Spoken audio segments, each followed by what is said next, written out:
La veille de ses noces, après mes 17 heures de vol, ma sœur m'a chassé de la famille. Mes parents n'ont rien dit. J'ai accepté calmement.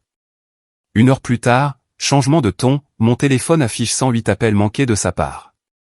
Au moment où les roues de l'avion ont touché le tarmac de l'aéroport Marseille-Provence, j'avais l'impression que mes os vibraient encore après ces longues heures passées dans les airs. 17 heures de voyage depuis Dubaï jusqu'au sud de la France peuvent vous épuiser d'une manière que vous ne remarquez pas avant de vous lever et d'essayer de bouger. J'avais la nuque raide, les jambes engourdies, et tout ce que je voulais, c'était une douche et une voix familière pour m'accueillir à la maison. Je n'arrêtais pas de me dire que ce voyage en valait la peine. Ma sœur se mariait. J'avais troqué les tempêtes de sable et les tableurs Excel contre le chant des cigales et la famille, espérant que cette fois, les choses seraient différentes. Les lumières du terminal m'ont inondé dès que j'ai quitté la passerelle. Les gens se pressaient, traînant leurs valises, appelant leurs proches, vivant déjà au rythme de la journée. J'ai sorti mon téléphone de mon sac à dos, hésitant une seconde avant de l'allumer. Je m'appelle Roman Delcourt, j'ai 29 ans, je suis officier financier dans l'armée de l'air, et ces dernières années, je suis entré dans des zones de guerre avec moins d'anxiété que je n'en ressens parfois en franchissant le seuil de la maison de mes parents. Mais aujourd'hui, je voulais croire en quelque chose de plus doux. Je voulais croire que rentrer pour le mariage de ma sœur signifierait quelque chose de positif. Alors que le téléphone s'illuminait entre mes mains, j'ai jeté un coup d'œil autour du terminal. Un couple s'enlaçait près d'une fenêtre, un homme en tenue de travail se précipitait vers le tapis à bagages, une petite fille en pyjama rose dormait sur l'épaule de son père.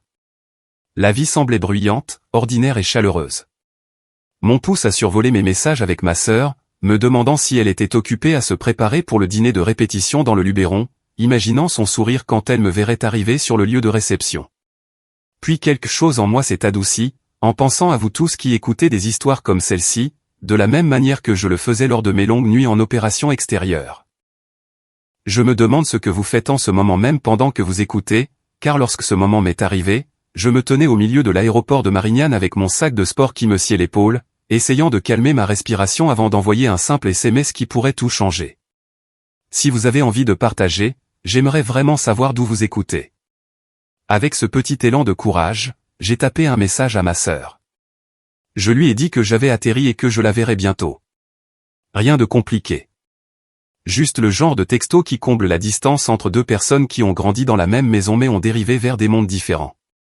J'ai appuyé sur envoyer et j'ai attendu, regardant l'écran comme s'il pouvait fleurir en quelque chose d'optimiste. Elle avait toujours été le centre de notre famille, celle qui avait l'attention, les projecteurs, les éloges. Mais je voulais croire qu'il y avait encore de la place pour moi aussi. Le téléphone est resté silencieux. Pas de point de suspension, pas de réponse. J'ai choisi de ne pas le prendre personnellement, j'ai attrapé la sangle de mon sac et j'ai commencé à marcher vers la récupération des bagages. Les gens se bousculaient autour de moi, traînant leur vie à travers le terminal tandis que la mienne semblait suspendue dans une sorte d'espoir silencieux. J'ai vérifié le téléphone à nouveau en arrivant au tapis roulant, plus par habitude que par attente. Toujours aucune réponse. Juste au moment où je soulevais ma valise du tapis, le téléphone a vibré dans ma main. Pendant une petite seconde, une chaleur est montée dans ma poitrine. Puis j'ai vu ce que c'était. Un appel FaceTime entrant de Manon. Je suis sorti du flux de passagers et j'ai accepté l'appel. Son visage a rempli l'écran, ravissant et soigné dans la lumière tamisée d'une chambre d'hôtel. Mais ses yeux n'étaient pas doux. Ils ressemblaient à du verre laissé dehors en plein hiver. Derrière elle, maman et papa se tenaient épaule contre épaule, parfaitement immobiles, leur visage figé dans une sorte de calme tendu que j'avais déjà vu lors de galas de charité. Perfection extérieure. Tension intérieure. La pièce derrière semblait coûteuse, trop parfaite, comme un endroit où les gens répètent leur sourire. Je lui ai redit que je venais d'atterrir et que je pouvais conduire jusqu'à Gordes dès que j'aurais récupéré mes bagages. Ma voix semblait pleine d'espoir d'une manière qui me fit soudainement sentir stupide.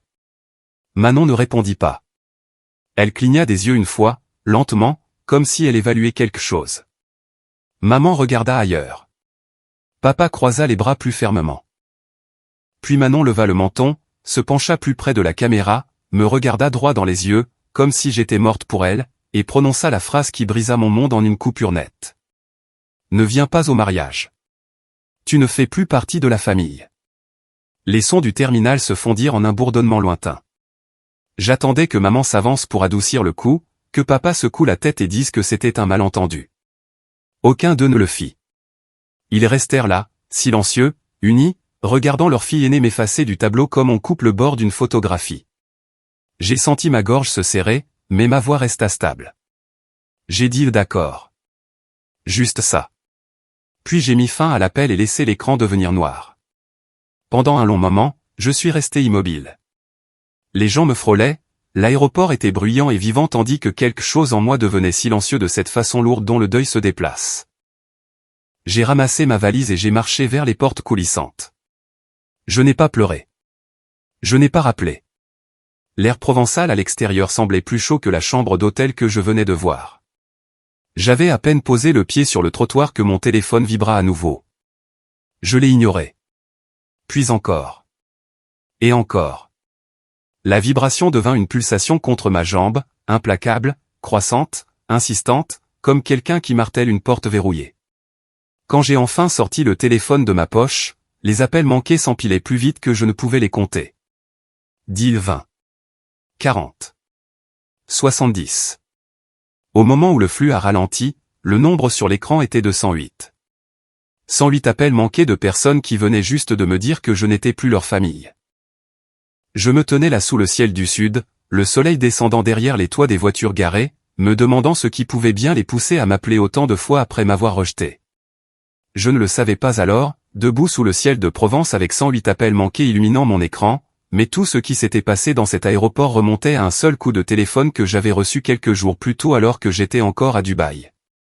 J'étais assise au bord de ma couchette, en train d'enlever mes Rangers après une longue garde, quand mon téléphone a vibré avec le nom de maman. Sa voix était mielleuse, comme toujours quand elle voulait quelque chose. Elle m'a dit que le comptable du mariage avait fait un léger AVC et avait été admis dans un hôpital à Avignon. Personne ne savait quand il pourrait retravailler et le budget du mariage avait besoin de quelqu'un de confiance pour y jeter un coup d'œil rapide. Elle a dit ça comme si c'était une faveur qui me prendrait à peine 10 minutes. Juste quelques fichiers, rien de compliqué, rien qui n'interférerait avec ma charge de travail à l'étranger. Je me souviens avoir essayé d'imaginer son visage pendant que j'écoutais. Maman avait l'habitude de tellement lisser sa voix que ses vrais sentiments disparaissaient dessous. J'ai posé des questions parce que c'était ma nature. Quand est-ce arrivé? Qui d'autre avait accès au dossier? L'organisatrice de mariage, la wedding planner, était-elle au courant? Maman a balayé chacune d'elles. Elle a dit qu'elle me faisait plus confiance qu'à n'importe quel étranger et que cela calmerait les nerfs de tout le monde si je confirmais que tout semblait propre. C'est le mot au propre qui m'a tiqué même à ce moment-là, bien qu'à l'époque je me sois dit que j'imaginais des choses. J'ai ouvert les fichiers ce soir-là, la lueur de mon ordinateur portable étant la seule lumière dans la pièce. De l'autre côté de la fenêtre, la base vivait au rythme des générateurs et des camions en mouvement lent, une sorte de battement de cœur mécanique dans le désert. J'ai examiné des milliers de tableurs dans ma vie, mais ceux pour le mariage de ma sœur semblaient étrangement lourds. J'ai scanné les premiers onglets et rien ne semblait alarmant. Ce fut le troisième onglet qui me fit me redresser. Une facture de fleurs avait été écrasée par un montant plus élevé. Pas ajusté, pas clarifié, pas annoté. Écrasé. J'ai vérifié le journal numérique. La modification avait été faite une semaine plus tôt. J'ai continué. Les chiffres du traiteur avaient été gonflés. Le contrat de musique comportait des frais de service qui n'existaient pas sur les papiers officiels du prestataire. Puis j'ai atteint l'onglet intitulé Ambiance. Manon avait toujours aimé rendre les choses luxueuses. Elle avait ajouté des frais de conception d'ambiance d'une valeur de 8 000 €, payés directement sur son compte projet personnel. Aucun document justificatif, aucune signature de fournisseur, juste une ligne tapée dans une police noire propre comme si cela la rendait légitime. La découverte suivante m'a envoyé une sueur froide. Un ajustement logistique de 12 000 € attribué à papa. J'ai cliqué à travers les notes, espérant que je lisais mal. Papa l'avait marqué comme coût de transport essentiel, mais le document de l'organisatrice montrait que les livraisons des fournisseurs étaient déjà couvertes dans le forfait original. Aucun véhicule supplémentaire n'était nécessaire. Aucun personnel supplémentaire. Le chiffre était entièrement fabriqué. J'ai continué à creuser, mon estomac se nouant comme si je me préparais à des turbulences. 2 virements qui n'auraient pas dû exister apparurent dans le grand livre des paiements. L'un de 20 000 € versé à Delcourt Intérieur, la petite boutique de déco de maman. L'autre de 30 000 € envoyé à Delcourt Services Immobiliers, l'entreprise de papa. Les deux étaient étiquetés et divers. Pas de reçu, pas d'explication, aucun lien avec le mariage.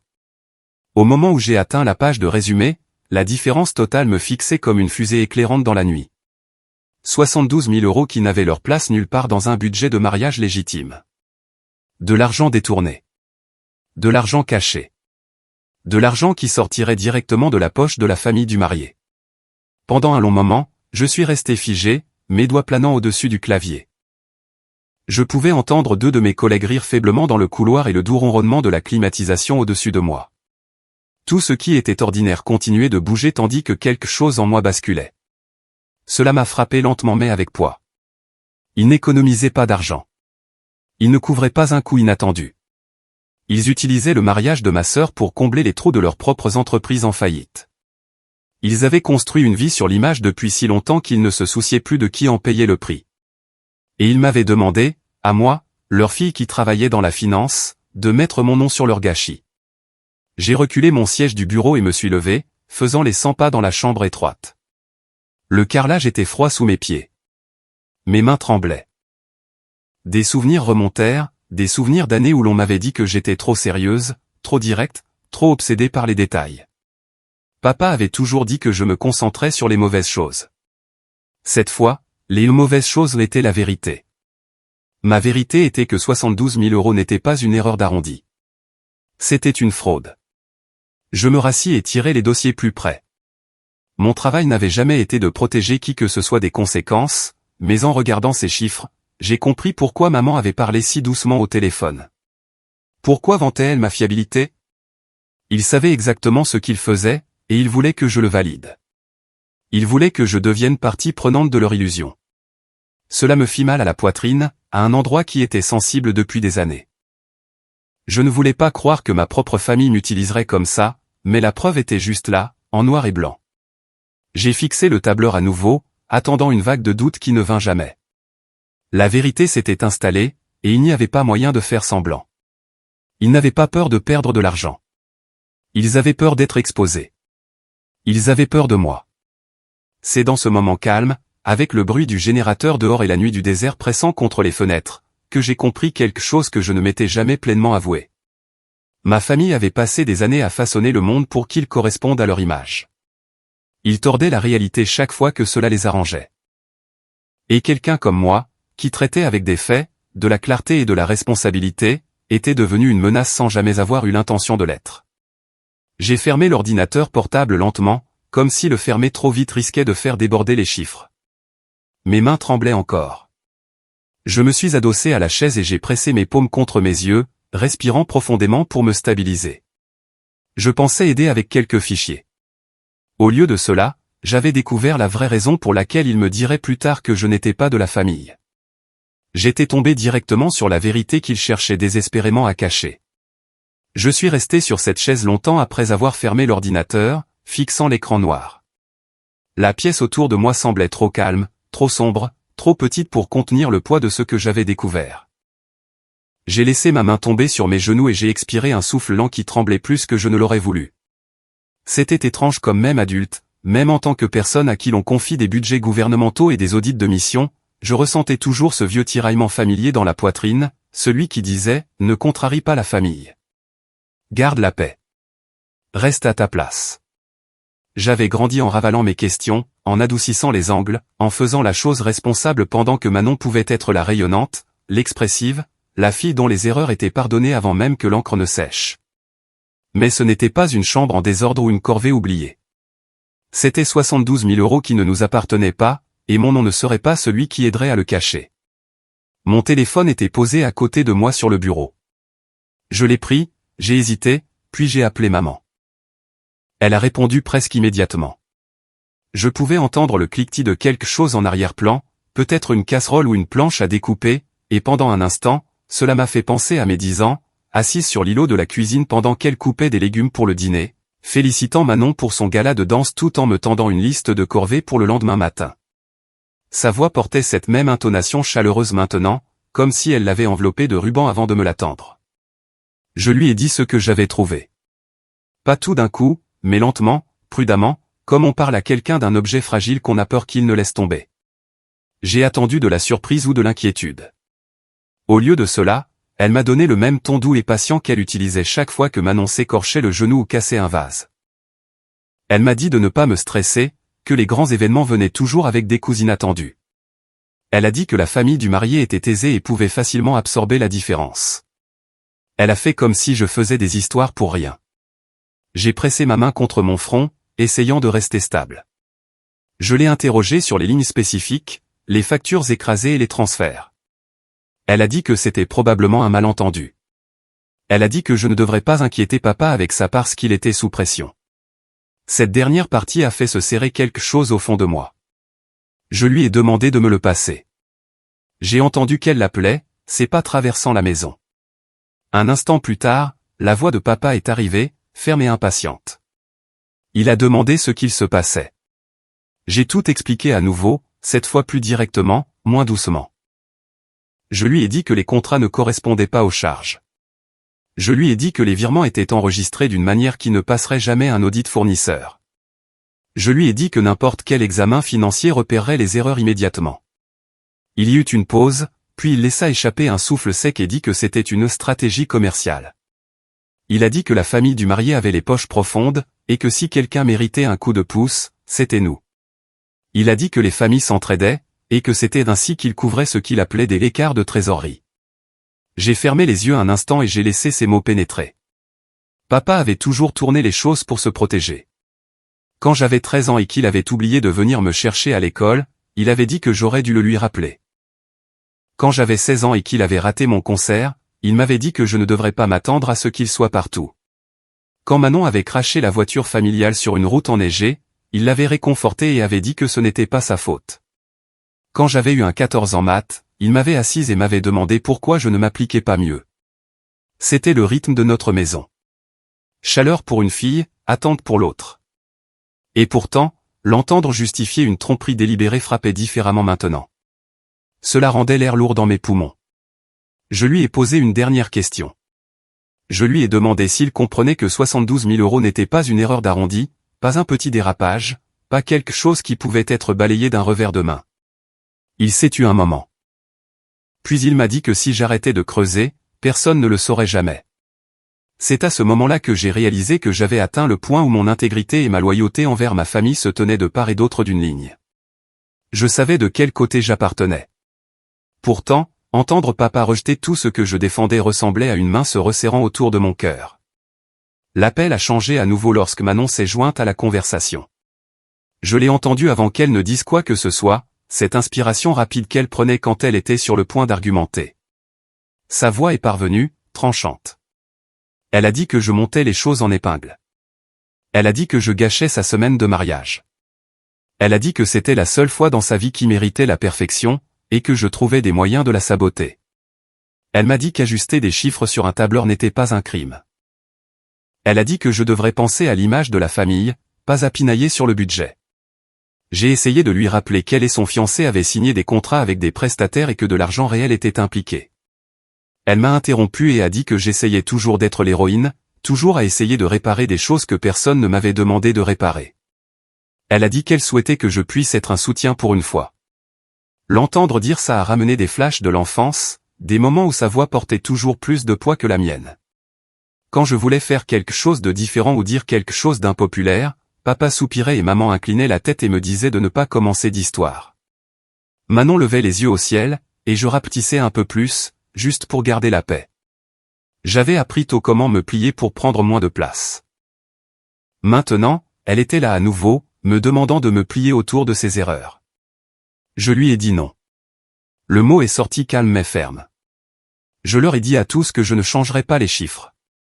Je ne mentirais pas. Je ne les laisserais pas m'entraîner dans quelque chose qui pourrait finir par blesser des gens qui nous faisaient confiance.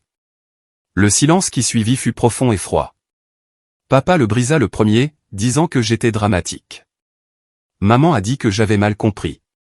Manon a dit que j'étais égoïste. L'appel s'est terminé sans résolution, sans douceur, sans même une promesse de se parler plus tard.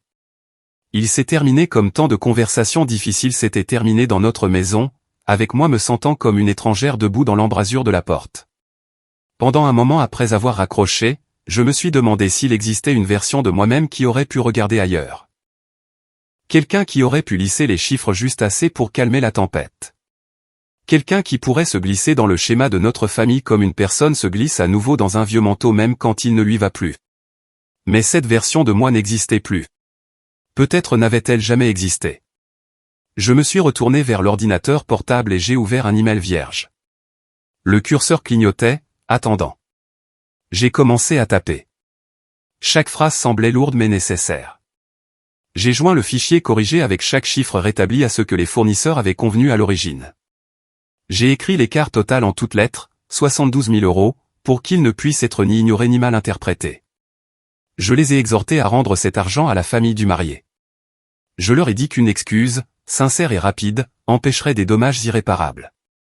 Puis j'ai ajouté une ligne de plus. Je leur ai dit que si aucun d'eux ne se sentait capable de s'excuser, je le ferais moi-même.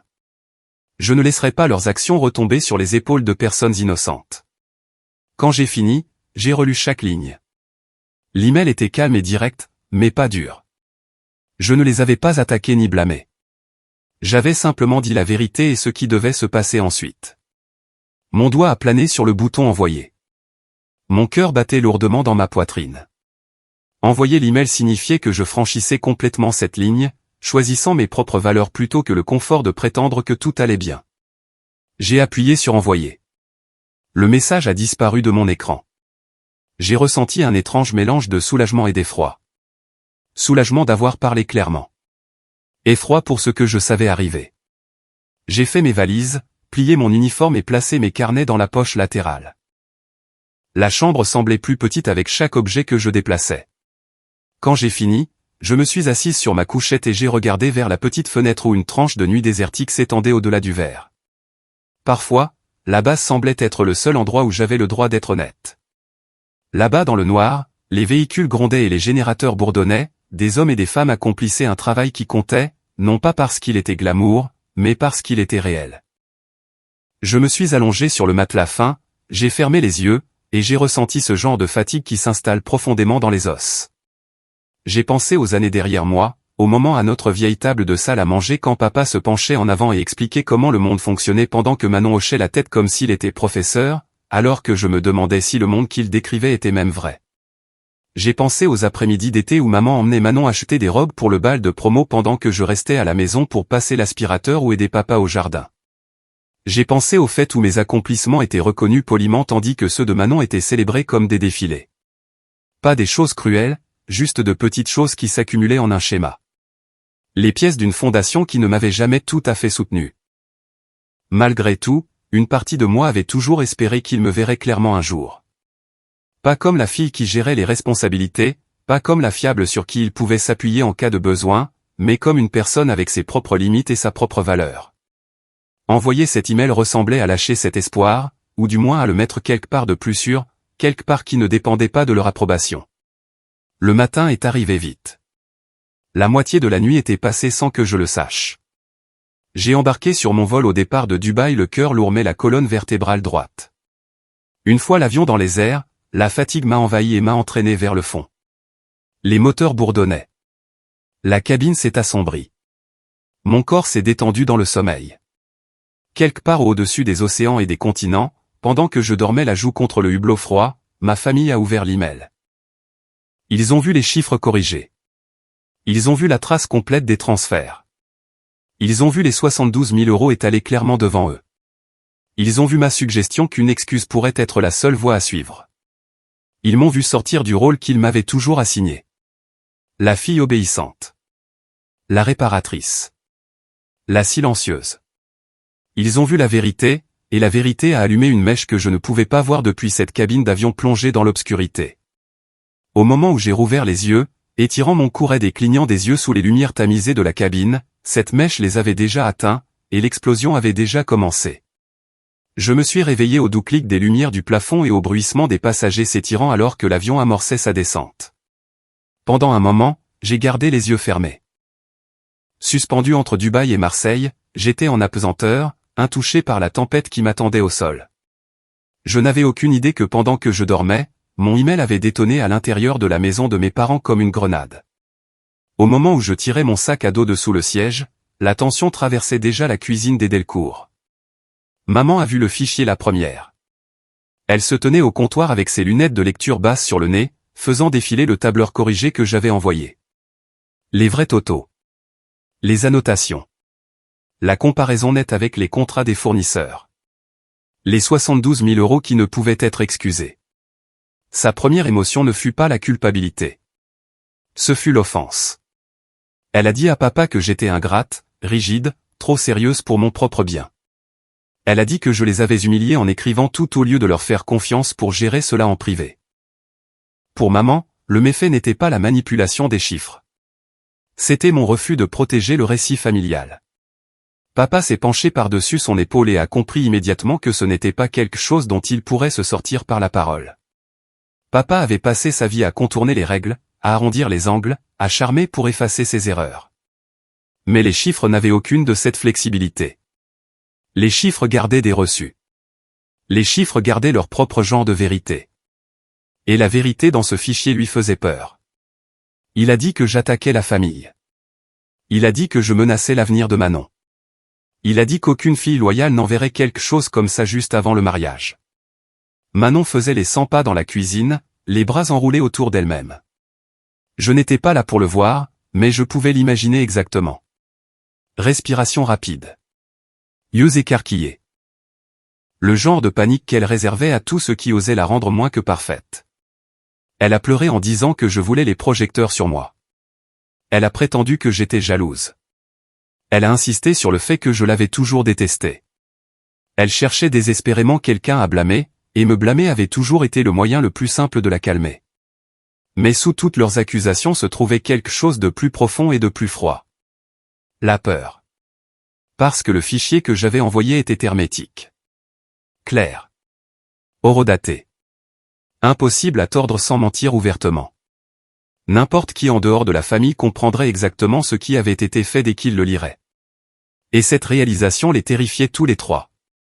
Papa commença à faire les 100 pas tout comme Manon, marmonnant sur ce qui se passerait si la famille du marié voyait les totaux corrigés. Les fournisseurs gardaient des sauvegardes. L'organisatrice gardait des journaux. Les contrats n'étaient pas des suggestions. Si quelqu'un posait des questions, tout pourrait s'effondrer.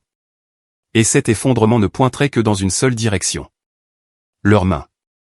Maman demanda si la famille du marié avait accès au fichier. Papa dit qu'il n'était pas sûr. Elle demanda si l'organisatrice pouvait vérifier les journaux. Papa dit probablement. Elle demanda si j'avais déjà contacté quelqu'un dans le Luberon avant d'envoyer l'email. Papa claqua qu'il ne savait plus de quoi j'étais capable. Cette phrase la réconforta. Elle lui permit de transformer mon intégrité en défaut. Manon fut celle qui les poussa de la panique à la stratégie. Elle dit qu'il devait me contrôler. Il devait me devancer. Il devait s'assurer absolument que je ne parle à personne en dehors de la famille. Elle était convaincue que si je faisais la moindre allusion à la vérité, le mariage s'effondrerait. Maman et papa absorbèrent cette peur comme un évangile. Toute la maison tremblait dessous. Papa dit que je ne pouvais pas venir à Gordes. Pas sous aucune circonstance. Il dit que je posais trop de risques. Maman fut d'accord instantanément. Manon sentit le soulagement fleurir sur son visage. M'écarter du mariage ressemblait à écarter la menace. Ce fut le moment où tous les trois prirent une décision ensemble. Ils m'excluraient. Non pas à cause de ce que j'avais fait, mais à cause de ce que je savais. Alors qu'ils discutaient de la logistique, maman essuyait le même endroit sur le comptoir encore et encore, comme si frotter plus fort pouvait effacer la preuve. Papa parlait sur le ton froid et sec qu'il utilisait dans les négociations d'affaires. Manon vérifiait son reflet dans la porte du micro-ondes, étalant les traînées de mascara sous ses yeux. Puis le téléphone de maman vibra. Elle baissa les yeux, s'attendant à quelque chose de simple. Une mise à jour du planning. Une confirmation de fournisseur. Au lieu de cela, elle se figea. Elle tendit le téléphone à papa avec des doigts tremblants. C'était un email de la famille du marié. Il disait avoir remarqué une divergence entre la facture originale du fleuriste et le total révisé. Il demandait si l'organisatrice avait fait des changements ou s'il y avait une erreur dans le fichier partagé. Il disait vouloir de la clarté avant d'approuver les paiements finaux. Papa le lut 2 fois. Sa mâchoire se verrouilla si fort que le muscle près de son oreille tressaillit. Maman chuchota « Oh non ». Manon recula du comptoir comme si la distance pouvait la protéger. Parce que cette seule question suffisait à fissurer toute la fondation. Papa passa à l'action. Il dit qu'il devait répondre rapidement et avec assurance. Il devait blâmer des erreurs administratives. Il devait pointer du doigt le comptable hospitalisé. Il devait créer le doute avant que quiconque ne regarde de trop près. Mais la tension dans sa voix le trahissait. Il savait que la vérité les rattrapait. Maman demanda combien la famille du marié pouvait voir. Papa ne savait pas. Elle demanda si l'organisatrice pourrait vérifier les journaux. Papa ne savait pas. Manon dit que rien de tout cela n'importait si j'arrivais et ouvrais ma bouche. L'atmosphère dans la pièce changea. Ils avaient besoin que je sois silencieuse. Maman dit qu'il devrait m'appeler dès que j'atterrirais. Papa dit qu'il devait garder un front uni. Manon dit que si j'osais m'en mêler, elle mettrait fin à notre relation entièrement. Elle le dit comme une menace, comme une ligne tracée à l'encre indélébile. Papa dit que c'était réglé. Je n'étais pas autorisé au mariage. Je ne devais pas parler à la famille du marié. Je ne devais pas parler à Clémence, la wedding planée. Je devais rester complètement hors du Luberon.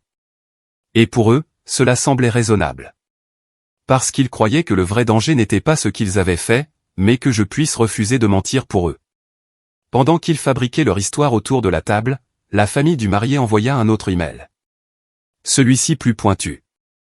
Il demandait la facture originale pour la comparer aux chiffres révisés. Ce fut tout ce qu'il fallut pour que la panique s'enflamme totalement. Ils étaient terrifiés.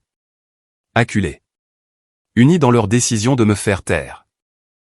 Et à des kilomètres au-dessus de l'océan, dans un avion sombre rempli de passagers endormis, je reposais ma tête contre le hublot froid et dérivais dans et hors des rêves, ignorant qu'au moment où mes pieds toucheraient le sol français, ma place dans la famille Delcourt serait déjà effacée. Papa se tenait au milieu de la cuisine, le deuxième email du marié brillant sur son téléphone comme une fusée de détresse, et même si j'étais encore quelque part au-dessus de la Méditerranée quand il arriva, je peux imaginer la façon exacte dont il le lut. Mâchoire serrée. Yeux plissés. Cette inspiration silencieuse qu'il faisait toujours quand il sentait une situation lui glisser entre les doigts. La famille du marié avait demandé à nouveau les documents budgétaires originaux, cette fois plus directement, voulant la première version pour comparaison avant le paiement final. C'était le genre de message qui n'aurait rien dû signifier si tout avait été propre. Mais ce n'était pas le cas. Maman pressa une main sur sa poitrine, le même geste qu'elle utilisait quand son anxiété prenait le dessus. Elle dit que la mère du marié avait dû parler à quelqu'un. Elle demanda à papa s'il était sûr que je ne les avais pas appelés depuis Dubaï avant d'envoyer le tableur révisé. Papa dit que personne ne pouvait être sûr. Puis il dit quelque chose sur le fait que j'étais imprévisible. Au moment où il dit le mot, le silence s'étira dans la pièce comme un fil tendu. Manon insista sur le fait que si j'avais parlé à la famille du marié, elle aurait entendu quelque chose à présent. Elle dit qu'elle avait vérifié ses messages. Elle dit qu'Arthur, le marié, lui avait envoyé un texto de bonne nuit comme d'habitude et n'avait jamais laissé entendre que quelque chose n'allait pas. Maman la corrigea rapidement, soulignant que les familles gardaient souvent leurs inquiétudes sous silence avant de les aborder face à face. Cette pensée fit pâlir Manon. L'idée d'une confrontation à son dîner de répétition semblait lui retourner l'estomac. Pendant qu'il parlait, le sous-entendu était la peur. Ils la ressentaient tous. Ils savaient que cela apparaissait comme une simple demande de clarification, mais pour des gens qui portaient des secrets, chaque question ressemblait à une accusation. La cuisine semblait plus petite avec chaque nouvelle possibilité. Papa desserra son col et marcha vers la fenêtre, fixant le jardin comme s'il pouvait trouver des réponses dans le noir. Il dit que si les parents du marié soupçonnaient vraiment quelque chose, ils ne s'arrêteraient pas à demander des tableurs. Ils commenceraient à appeler les fournisseurs. Ils demanderaient les journaux à l'organisatrice. Ils pourraient même amener leur propre comptable dans la discussion. Manon recommença à faire les 100 pas, marmonnant qu'elle ne pouvait pas gérer que quelque chose tourne mal maintenant. Elle dit qu'elle avait passé des mois à perfectionner ce week-end. Elle dit qu'elle méritait un mariage sans drame. Elle ne mentionna jamais l'argent une seule fois. Elle ne demanda jamais si ce qui avait été fait était bien ou mal. Elle se concentrait uniquement sur ce qui pourrait arriver à son image. Maman ouvrit son propre ordinateur portable, faisant défiler de vieilles factures, plissant les yeux sur chacune comme si elle pouvait forcer les chiffres à se comporter différemment sous son regard. Elle dit que les ajustements étaient normaux. Elle dit que chaque événement nécessitait des modifications. Elle dit que les gens réagissant de manière excessive avant le mariage étaient chose courante. Papa lui lança un regard qui coupa l'air. Il lui rappela que les changements n'étaient pas mineurs. Ce n'étaient pas des locations de bougies supplémentaires ou du linge de dernière minute. Les chiffres ne pouvaient pas être lissés avec un langage doux. Ils reflétaient des choix. De grands choix. Des choix qui étaient maintenant par écrit. Avant que maman ne puisse répondre, le téléphone de Manon vibra bruyamment sur le comptoir. Tous les trois se tournèrent vers lui. L'écran montrait un texto de l'organisatrice de mariage, Clémence. L'aperçu du message était court, mais assez tranchant pour découper la cuisine. Il disait qu'elle avait des questions sur les totaux révisés et avait besoin de confirmer certaines choses avant de diffuser le programme final à la famille du marié. Manon déverrouilla son téléphone avec des doigts tremblants. Elle lut le message entier, puis cligna des yeux dessus comme si elle espérait que les mots se réarrangeraient eux-mêmes. Elle dit à maman que Clémence avait remarqué des divergences entre les totaux floraux et le forfait ambiance, et que les chiffres dans la section traiteur ne correspondaient pas à la facture finale du fournisseur. Elle dit que Clémence demandait aussi si quelqu'un avait écrasé le fichier sans la notifier. Papa jura dans sa barbe.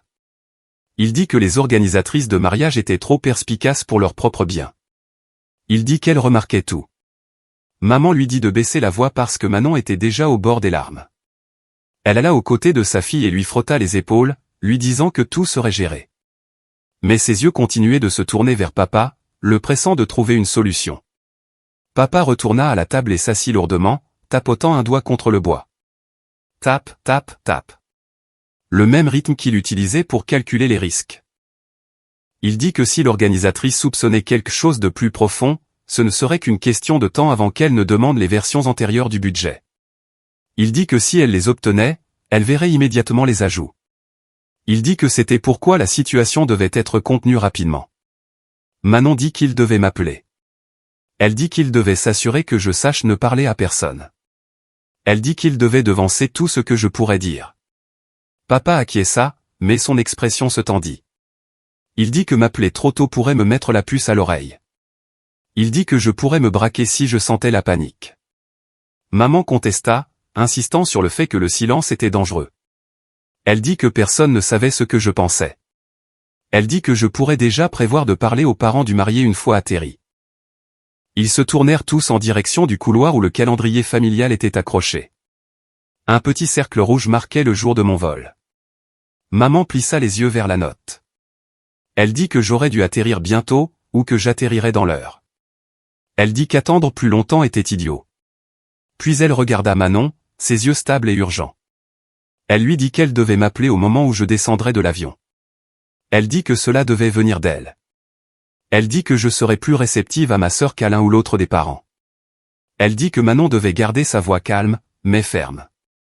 Elle dit qu'elle devait clore la conversation avant même qu'elle n'ait une chance de commencer. Manon hésita, agrippant le bord de la table. Elle demanda ce qu'elle était censée dire. Maman lui dit qu'elle devait me convaincre que la situation était trop stressante pour la famille. Elle dit qu'elle devait me dire que le timing était mauvais.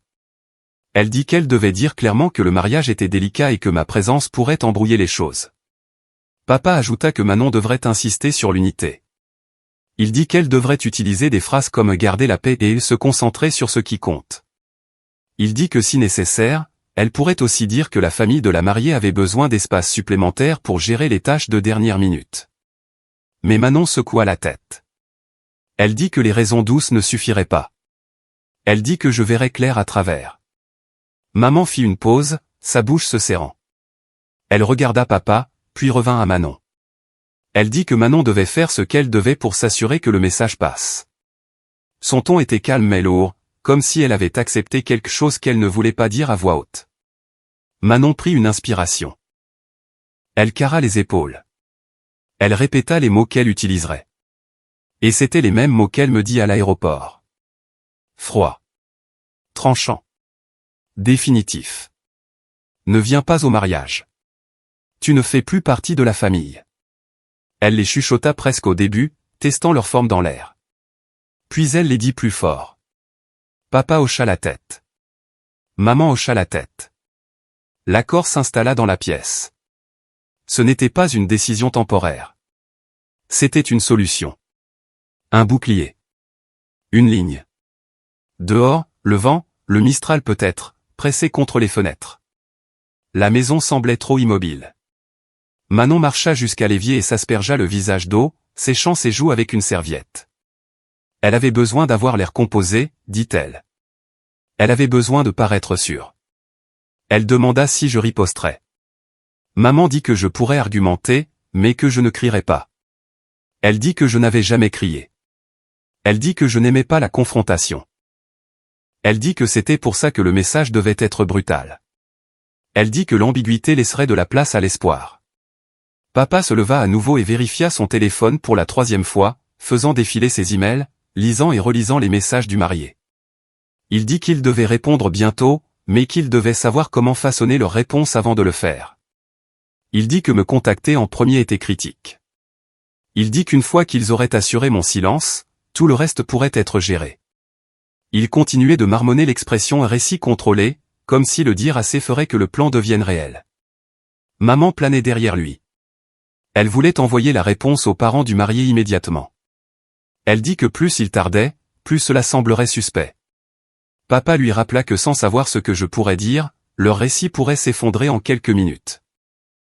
Il dit que tout dépendait du fait de me garder dans l'ignorance et de me garder silencieuse. Manon s'assit finalement à la table, ses mains jointes fermement. Elle demanda ce qu'elle devait faire si je devenais émotive. Maman lui dit de rester ferme. Papa lui dit de rester factuel. Manon hocha la tête, mais ses yeux brillaient de peur. Elle dit qu'elle ne voulait pas me blesser. Maman lui dit que parfois l'amour vache est nécessaire. Papa lui dit que la famille avait besoin de protection. Puis, comme sur un signal, le téléphone de Manon vibra à nouveau. Un autre aperçu de message de Clémence apparut. Cette fois, il disait qu'elle avait besoin de clarification urgemment. Le mot urgemment éclaira l'écran, jetant une lueur douce sur le carrelage de la cuisine. Il tira un soupir silencieux de tous les trois. Papa attrapa le téléphone d'un mouvement raide. Il parcourut le message silencieusement, ses sourcils se fronçant. Il ne le lut pas à voix haute. Il posa simplement le téléphone et dit que l'organisatrice voyait déjà des motifs. Il dit que les délais ne feraient qu'approfondir ces questions. Il dit que cela devait être géré. Maintenant. Maman recommença à faire les 100 pas. Elle dit qu'il devait tout devancer. Elle dit qu'il devait arrêter la spéculation avant qu'elle ne commence. Elle se tourna vers Manon avec un regard décisif. Appelle-la au moment où elle atterrit. Ne lui laisse pas le temps de penser. Ne lui laisse pas le temps de parler à qui que ce soit. Arrête ça au départ. Cela ne peut pas aller plus loin. Manon frotta ses paumes sur son jean et hocha la tête. Elle demanda s'il devait préparer un brouillon de message ou parler librement. Papa dit que parler librement était mieux parce que cela semblerait plus sincère. Maman dit que la sincérité n'était pas le but, la certitude l'était. Manon hocha la tête à nouveau, répétant le plan dans sa barbe comme si c'était une prière. Papa répondit finalement au 2e email du marié, mais pas complètement. Il écrivit une réponse d'attente, disant qu'il transmettrait les documents sous peu et que quelques ajustements mineurs avaient été faits par le personnel sans approbation finale. Il dit qu'il enverrait un fichier propre une fois confirmé. Ses mains tremblaient légèrement alors qu'il tapait. Quand il appuya sur envoyer, un calme étrange s'installa sur la pièce. Manon vérifia l'heure. Elle dit que je devrais atterrir bientôt. Papa lui dit de garder son téléphone en main. Maman lui dit de ne pas adoucir son ton. Manon inspira profondément et dit qu'elle était prête. Ils se rassemblèrent autour de la table de cuisine, les 3 téléphones devant eux, attendant. La pièce bourdonnait de tension. La décision avait été prise. Le cap était fixé. Et quelque part au-dessus de l'océan, toujours inconsciente de la tempête qui s'accumulait sous mes pieds, je dormais à travers les derniers moments paisibles avant que tout ne change. Je me tenais là sous le ciel de Provence, le soleil descendant derrière les toits des voitures garées, me demandant ce qui pouvait bien les pousser à m'appeler autant de fois après m'avoir rejeté. Je ne le savais pas encore, mais la vérité bougeait déjà sous nos pieds, et aucun de nous ne se tenait plus sur un sol stable. La chaleur montait du béton en vagues douces, le genre qui floute les bords de tout si vous fixez trop longtemps. Ma valise était posée près de ma jambe, les petits trous bloqués en place. Je pouvais entendre le sifflement des navettes s'éloignant du trottoir et le grondement lointain des avions décollant à nouveau, des gens allant quelque part, n'importe où, tandis que je restais enraciné avec un téléphone plein d'appels manqués et un cœur qui ne pouvait décider s'il devait s'emballer ou se figer. Pendant quelques secondes, je n'ai pas touché l'écran. Mon pouce a plané au-dessus, mais je n'ai pas appuyé sur le journal d'appels à nouveau. Je connaissais déjà le nombre. 108 appels manqués. Il ne faut pas autant d'essais pour dire qu'on est désolé. Il ne faut pas autant d'essais pour s'expliquer. Ce genre de persistance signifiait autre chose. Désespoir. Contrôle. Peur. Toutes les choses que ma famille avait toujours essayé de garder déguisées sous des dîners bien planifiés et des sourires soigneusement mis en scène. Le décalage horaire pesait lourd derrière mes yeux, mais mon esprit était étrangement clair. Je rejouais l'appel FaceTime dans ma tête comme si c'était une scène de film, une scène que j'avais trop regardée. Les cheveux impeccables de Manon, la douce lumière de l'hôtel derrière elle, maman et papa se tenant silencieux en arrière-plan. La façon dont la bouche de Manon avait formé les mots qui fermaient une porte à mon nez. Ne viens pas au mariage. Tu ne fais plus partie de la famille. Ma propre voix, trop stable pour la fissure que je ressentais à l'intérieur, répondant par un petit mot. D'accord. J'aurais pu m'effondrer juste là. J'aurais pu lâcher mon sac et couler sur le trottoir et laisser les longues heures et les années encore plus longues rouler sur moi. Au lieu de cela, un calme étrange s'est répandu dans ma poitrine. Ce n'était pas confortable. Ce n'était pas la paix. C'était plus comme l'immobilité qui vient juste après une dispute bruyante, quand tout le monde est à court de mots et qu'on reste avec la vérité qui demeure dans le silence. Derrière ce calme, mon esprit a commencé à remplir les blancs. Je savais que mon email les avait atteints pendant que je dormais dans l'avion. Je savais qu'ils avaient lu chaque ligne. Je savais qu'ils avaient vu les 72 000 € épelés, les transferts, les corrections. Je savais qu'ils avaient entendu mon offre de m'excuser en leur nom. Les appels qu'ils passaient maintenant n'étaient pas pour m'inviter à revenir dans leurs bras. Ils concernaient la limitation des dégâts. Plus tard, j'apprendrai à quel point tout s'effilochait rapidement de leur côté. Alors que j'étais encore quelque part au-dessus de l'océan, les parents du marié avaient envoyé leur deuxième série de questions, demandant poliment de revoir les factures originales par rapport au toto révisé. Alors que j'étais à moitié endormi dans mon siège exigu, la mère du marié avait remarqué que la facture du fleuriste semblait suspicieusement gonflée.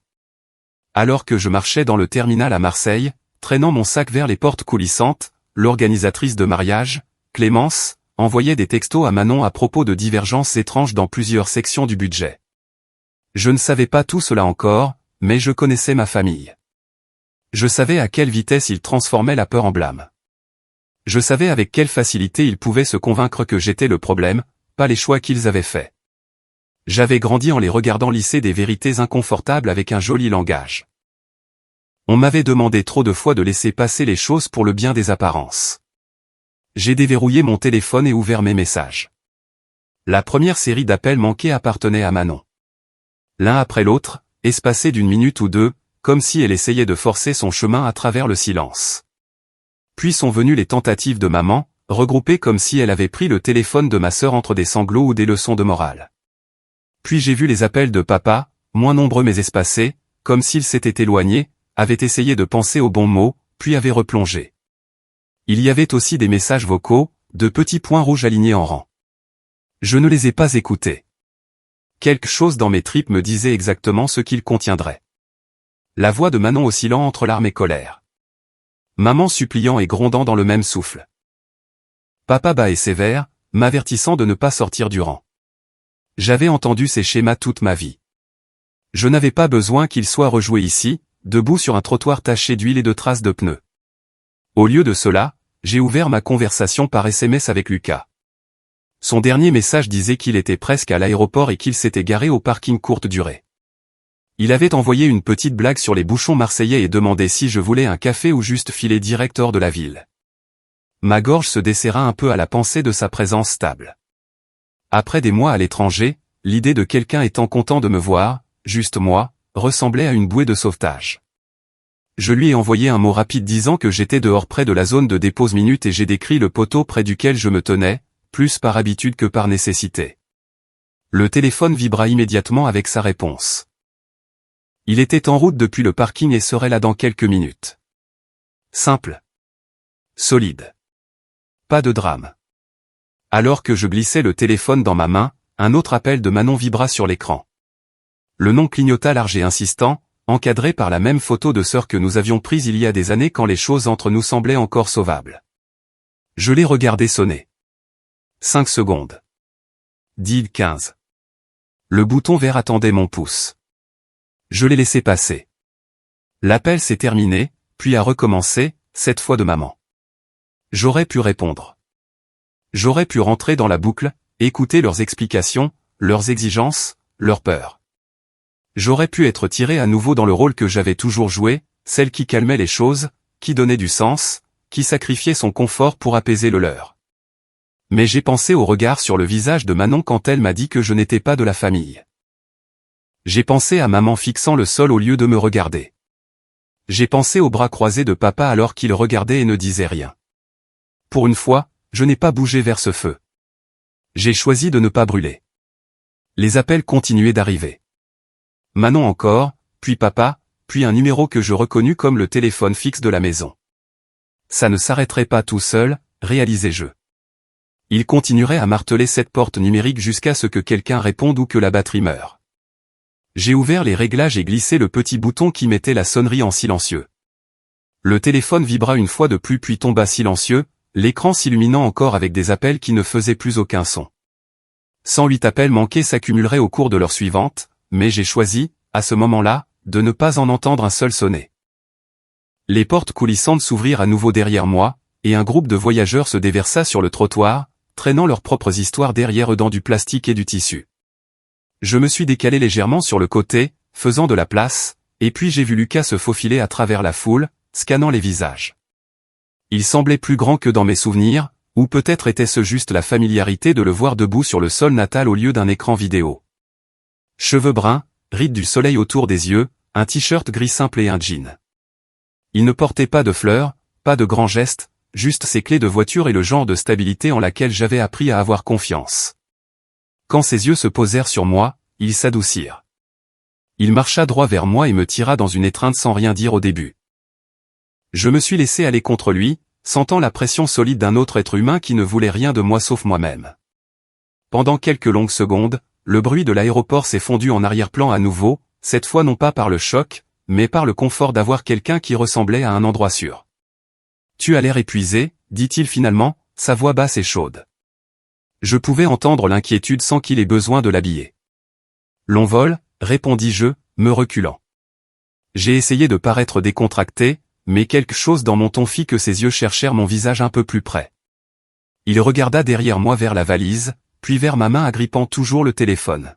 « Tout va bien à la maison ?» demanda-t-il. « Ils savent que tu as atterri ?» J'ai dégluti et haussé les épaules, regardant l'écran noir qui clignotait encore des notifications d'appels manqués sans son. « Ils savent » dis-je.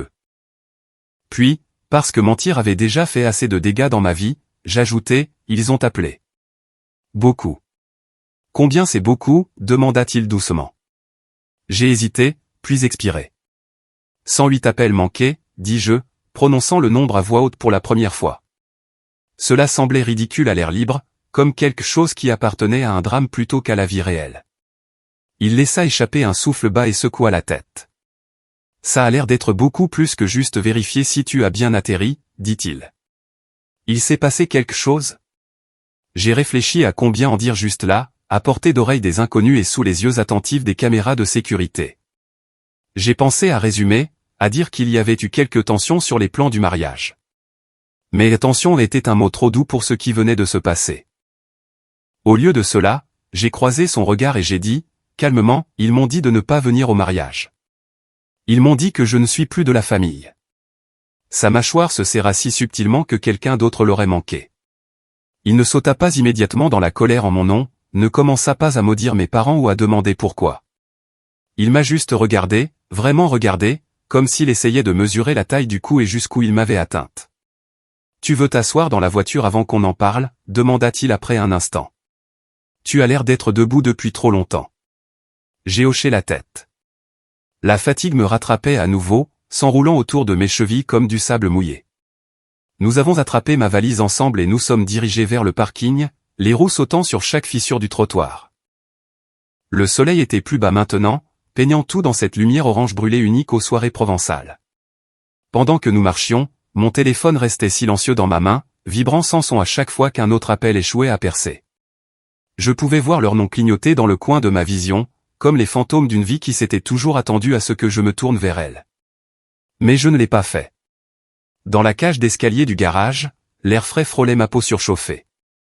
Nos pas résonnaient sur le béton, et à chaque pas loin du trottoir, je sentais un petit fil se détendre en moi. Pas cassé. Pas encore. Mais détendu. J'avais passé tant d'années à me resserrer autour de leurs attentes que ce petit relâchement semblait étranger. Nous avons atteint sa voiture au 3e niveau. Ce n'était rien de chic, une vieille berline avec une légère bosse sur le pare-chocs arrière, mais pour moi à ce moment-là, elle ressemblait à un vaisseau attendant de me transporter vers un endroit non défini par les choix de ma famille. Lucas ouvrit le coffre, souleva ma valise à l'intérieur, puis alla vers la porte passager et la tint pour moi. Une fois assise, il ferma la porte conducteur et le monde se calma davantage, l'espace exigu de la voiture étrangement plus intime que la cabine d'avion ne l'avait été. J'ai posé mon téléphone face contre mes genoux, pas prête à le regarder à nouveau. « Tu veux les bloquer pour un moment ?» demanda-t-il doucement, ou au moins éteindre ce truc complètement. J'ai étudié l'écran sombre. Je pouvais éteindre le téléphone. Je pouvais couper la dernière ligne de connexion directe entre moi et leur tentative frénétique de me ramener dans leur récit. Mais je savais que je pourrais avoir besoin des messages plus tard. Preuve de jusqu'où ils avaient poussé. Preuve de la peur qui les avait conduits. Alors à la place, je les glissai dans mon sac et les zippai. J'ai dit, le silence suffit pour l'instant. Je sais exactement ce qu'ils disent sans entendre un mot. Lucas hocha la tête, démarra la voiture et sortit de la place. Alors que nous descendions les rampes du parking, la dernière lueur du soir attrapa le bord de mon reflet dans la vitre latérale. Je paraissais plus vieille que quand j'avais quitté Dubaï. Pas en année, mais d'une autre façon qui s'installe dans les yeux quand une personne arrête enfin d'essayer d'appartenir à un endroit qui continue de la rejeter. En dessous de nous, l'aéroport continuait, plein de retrouvailles et de départs et de tous les petits drames du voyage. Quelque part dans ce bourdonnement, ma famille fixait ses propres écrans, voyant mon silence comme son propre genre de réponse, le remplissant de leurs pires suppositions. Ils étaient certains que j'étais en colère. Ils étaient certains que je parlerais. Ils étaient certains que j'étais en route pour Gordes pour tout dire aux parents du marié. Ils ne savaient pas que je quittais l'aéroport dans une direction complètement différente, la sonnerie de mon téléphone coupé, mon visage frais, ma décision prise. Pour la première fois de ma vie, leur panique ne dictait pas mon prochain mouvement. Lucas conduisait avec une main sur le volant, jetant un coup d'œil vers moi toutes les quelques minutes comme pour s'assurer que j'étais toujours vertical. Marseille s'étendait devant nous en douce traînée de crépuscule, cette lueur chaude familière s'installant sur la ville. Je regardais la route floue sous nous et sentais quelque chose se desserrer en moi. Pas du soulagement. Pas encore. Mais de l'espace. Une petite fissure d'air dans un endroit qui s'était senti serré pendant des années. Mon téléphone était muet dans mon sac, vibrant contre le tissu toutes les quelques secondes. Je n'avais pas besoin de voir l'écran pour savoir qui c'était. Maman serait en train de vriller. Papa serait furieux. Manon serait paniquée, s'agrippant à n'importe quoi pour empêcher sa vie de partir en vrille. Mais pour la première fois, leur voix restait hors de ma portée. Le silence, bien que pesant, semblait plus stable que le bruit avec lequel j'avais grandi. Quand nous avons atteint la maison de Lucas, le soleil avait plongé derrière les toits, laissant un lavis bleu pâle à travers la rue. Maya, sa chienne, bondit vers nous au moment où nous sommes entrés. Elle poussa ma jambe du museau, la queue dessinant des arcs lents dans l'air. Je me suis agenouillé et l'ai laissé appuyer son corps chaud contre le mien, sa présence m'ancrant au sol. J'avais passé des années à entrer dans des pièces où mon arrivée changeait l'air de manière tendue. Maya n'apportait que de la douceur. Mais mon sac continuait de vibrer. Encore et encore. Persistant. Je me suis versé un verre d'eau froide et j'ai laissé la fraîcheur s'installer dans mes paumes. Lucas demanda doucement si je voulais parler maintenant. Je lui dis pas maintenant. Il hocha la tête sans insister et marcha dans le salon, me laissant de l'espace pour atterrir. Pendant que je m'appuyais contre le comptoir essayant de calmer ma respiration, une scène entièrement différente se déroulait à Gordes. Plus tard, j'en entendrai parler par morceaux. Mais à ce moment-là, alors que je me tenais pieds nus dans la cuisine de Lucas, la famille du marié commençait à décortiquer la vérité. Vers 7 heures du soir, le père du marié rassembla tout le monde restant à la maison de location. Il leur dit que quelque chose n'allait pas. Trop de factures ne correspondaient pas. Trop de chiffres changeaient sans explication. Ce n'était pas un homme dramatique, mais il était méticuleux, et les hommes méticuleux ne rejettent pas les divergences. Il appela l'entreprise de fleurs en premier.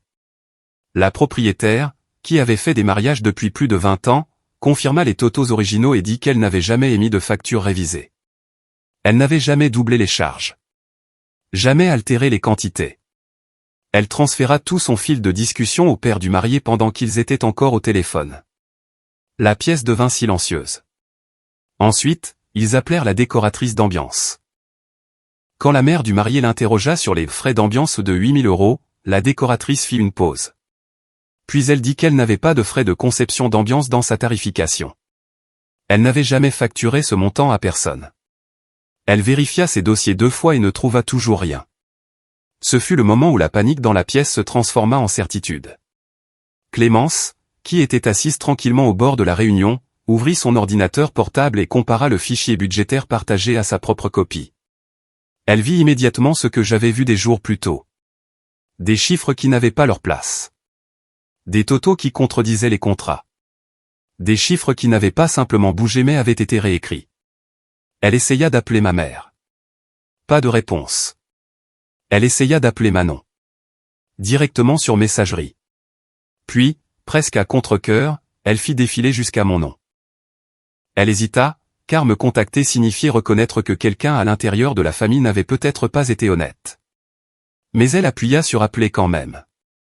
De retour dans la maison de Lucas, mon téléphone vibra inutilement à l'intérieur de mon sac, chaque vibration étouffée par la toile.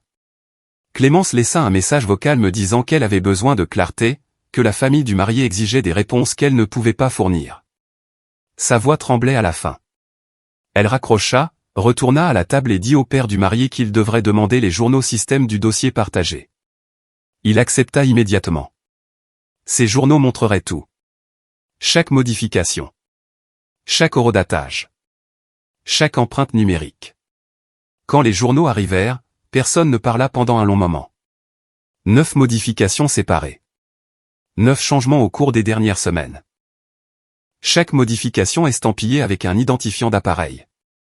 Chaque appareil lié incontestablement à 3 personnes. Ma mère. Mon père. Ma sœur. Les journaux numériques ont une finalité qui arrête la respiration des gens. Ils sont la vérité dépouillée d'excuses. Alors que le père du marié lisait les noms à voix haute, la déception s'installa dans la pièce comme de la poussière. Le marié fixait le sol, absorbant la vérité sur la famille qu'il se préparait à rejoindre. Sa mère était assise raide, sa main tremblant légèrement à son côté. Clémence essaya d'offrir des explications alternatives, mais même elle savait que les modifications étaient intentionnelles. Le schéma était trop cohérent. Trop délibéré. Pendant ce temps, j'étais assise sur le tapis du salon de Lucas avec une couverture autour de mes épaules et Maya roulée en boule près de mes jambes. J'avais rincé mon verre d'eau et j'attendais que mon corps rattrape mon esprit. Je me sentais étiré par le long vol, par la confrontation à l'aéroport, par des années à porter le poids émotionnel que personne d'autre ne semblait remarquer. Le quartier dehors s'installait dans la nuit. Une porte de garage s'ouvrit. Quelqu'un promenait un chien. Une télé murmurait doucement dans une maison voisine. La vie ordinaire continuait tandis que le monde de ma propre famille s'effilochait, un appel de vérification à la fois. Mon téléphone s'illumina à nouveau, un autre appel manqué. Puis un autre. Mais je le gardais face contre terre. Je n'étais pas prête à entendre leur voix tordant la vérité avant même que je ne sache toute l'étendue de ce qui s'était déroulé. À Gordes, la réunion atteignit un point de rupture. Le père du marié se leva, appuyant ses mains sur le comptoir en granit. Il inspira lentement et dit à Clémence qu'ils avaient besoin de tous les fichiers originaux, tous les contrats, chaque version de chaque document. Il voulait tout vérifier depuis la base. Son ton était calme, mais définitif. La confiance avait quitté la pièce. Clémence sortit et essaya de m'appeler à nouveau. Sa voix sur le deuxième message vocal se brisa alors qu'elle disait qu'elle craignait que le mariage ne survive pas aux prochaines 24 heures. Elle dit qu'elle espérait que j'étais en sécurité. Elle dit qu'elle avait besoin de parler dès que je pourrais. Lucas revint avec une tasse de camomille et la posa à côté de moi sans un mot. Son soin silencieux fit mal à quelque chose dans ma poitrine d'une manière tendre et fatiguée. J'ai tiré la couverture plus serrée autour de moi et laissé ma tête tomber en arrière contre le coussin du canapé. Je me sentais vidé mais étrangement clair. Ma famille avait toujours cru que le silence gardait leur monde intact. Ils comptaient sur les secrets, sur les récits réarrangés, sur chacun jouant son rôle. Ils croyaient que si je restais silencieuse, ils pourraient plier la réalité à leur guise. Mais la vérité n'avait pas requis ma voix. Elle s'était révélée à travers leurs propres actions. Leurs propres modifications. Leurs propres empreintes digitales sur chaque ligne altérée. Et alors que j'étais assise là avec Maya respirant doucement contre ma jambe et Lucas me regardant avec une inquiétude silencieuse, la leçon s'installa dans mes os. Je n'avais rien détruit.